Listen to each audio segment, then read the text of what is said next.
Hello, hello. Please welcome to the part two of the enemies near. I said the source that I'm taking is from enduringword.com. So I think on the third one, the what do you call it? Psalm 55, verse 12. I think I'm 12, but I don't know where exactly I am. So I'll continue from where I left. We don't know exactly when this happened in David's life. It was before or after his sin with Bathsheba and cover up murder with Uriah. Bathsheba's wife was Uriah. Yet the connection of David's words here with his sin against Uriah is stunning. What David was unrightly describing in this moving passage was also the essence of his own frequency to Uriah, one of his staunchest friends, in 2 Samuel 23:39, asking God to take vengeance. So 15 here, he's what? Asking God to take vengeance. Let what? Let them seize them. Let them go down alive into hell. This remarkably strong statement from David shows how dangerous the man was to the peace of God's people and how deeply he had wounded David. It was a strong prayer, but it was a prayer that left vengeance to God, and David refused to take vengeance himself. The phrase, let them go down to Sheol alive, is a clear echo of Numbers 16:30, where Moses had called for proof that in resisting him, the rebel of his days were resisting God. Wickedness is in their dwelling among them. David called upon God to bring such a severe judgment because the wickedness was so deeply ingrained in them. It seems significant that David does not specifically mention of his former friend in was medication. In fact, he seems to have distinguishing between his enemy, who are caused here, and his former friend in previous section, who is not cursed. 16 to 19 is finding rest in God. Confidence in God despite the attack of the enemy. As for me, I will call upon God. The Lord shall save me. Evening and morning and noon, I pray and cry aloud. I've already read this, so I'll just go to the commentary. For as for me, I'll call upon God, and the Lord shall save me. David apparently switched from praying for distraction to declaring calm confidence in God. It's a further indication that he was able to leave his crisis and his enemy in the hands of the Lord, who will save him.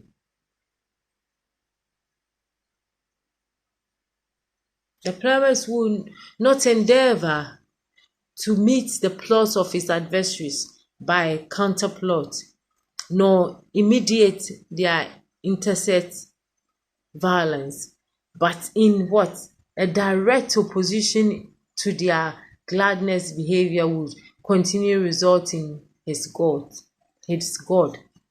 If I read the text aright, if I read the text, we will have we have we here have David talking to himself, and we are here to endeavor to talk to ourselves just as David talked to himself. Evening and morning and noon, I will pray. David's confidence in God, also rooted in was secure dependence on God, demonstrated by content prayer. Together, all this gave David confidence in God, in God to say, He shall hear my voice. The Hebrew began their day in the evening, and hence David mentioned the evening first. He redeemed my soul in peace from the battle that was against me. David felt that his soul had been rescued, brought out from turmoil and crisis and into peace.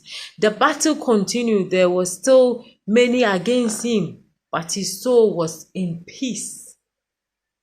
God will hear and afflict them, and he will abide from old. David was confident that the eternal God will answer his prayer. Because they do not change, therefore do not fear. Because they do not change, therefore do not fear God. The sense or they do not change is somewhat obscure. It likely refers either to the idea that they do not change for the better, or they have not had to change because of their adversity. Their not having changes is closely connected with not fearing God. The word is elsewhere used as changes of remnant or reef of military guards. Calvin and others take the charges intended to be the vicissitude of fortune, and hence draw the true thought that unbroken property tends to forgetfulness of God. Most of those who have few or no affliction or trials in life, but have little religion, they become sufficient to themselves and call not upon God.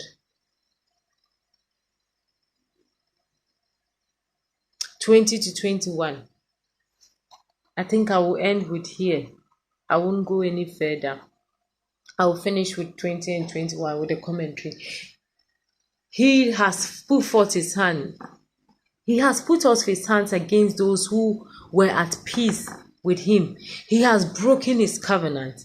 David's unnamed enemy was a treacherous, breaking peaceful relationship and breaking agreement with others. The words of his mouth were sweeter than butter by war in his heart.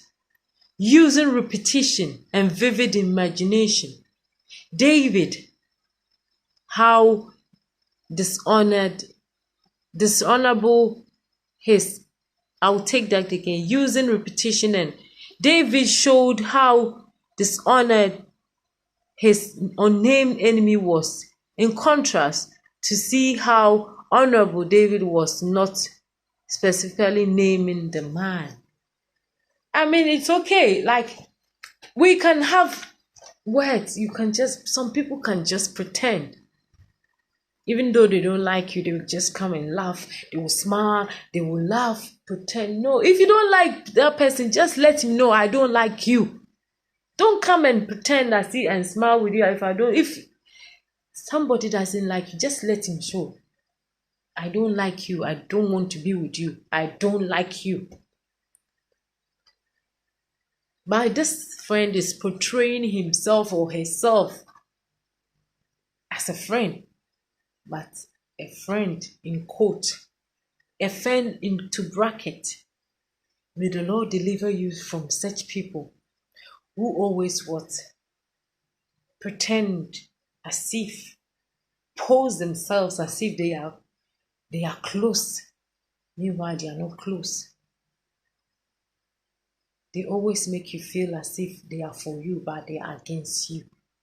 May the Lord deliver you today from anybody like that. If they are groups, may He deliver you from any evil. May the Lord Himself deliver you. Thank you so much for watching me. I pray that God should keep you today.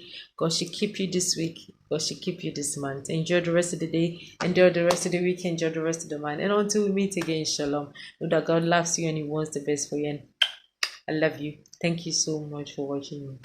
Bye now. The peace of God be with you. Love you.